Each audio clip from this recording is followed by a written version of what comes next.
అరుణాచలంలో గిరి ప్రదక్షిణ మొట్టమొదట ఎవరు చేశారో మీకు తెలుసా? ఓసారి పార్వతీదేవి సరదాగా తన చేతులతో శివుడి 2 కళ్ళను మూసేస్తారు. దాంతో విశ్వమంతా కొన్ని వేల సంవత్సరాల పాటు చీకట్లోకి వెళ్ళిపోయింది.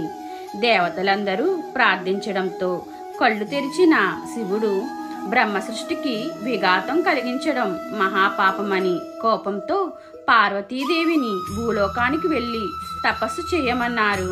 ఆ తర్వాత తాను స్వయంగా కొలువుదీరిన అరుణగిరి చుట్టూ ప్రదక్షిణ చేయమన్నారు. శివుడు చెప్పినట్లే పార్వతీదేవి తపస్సు చేసి అరుణగిరి చుట్టూ ప్రదక్షిణ చేసింది. దాంతో పార్వతీదేవికి పాప పరిహారం పూర్తి అవడంతో శివుడు కాంతి రూపంలో అరుణాచలానికి వచ్చి అగ్నిలింగంగా మారుతారు. వెంటనే పార్వతీదేవి కూడా అగ్నిలింగంలో ఐక్యమైపోయారు.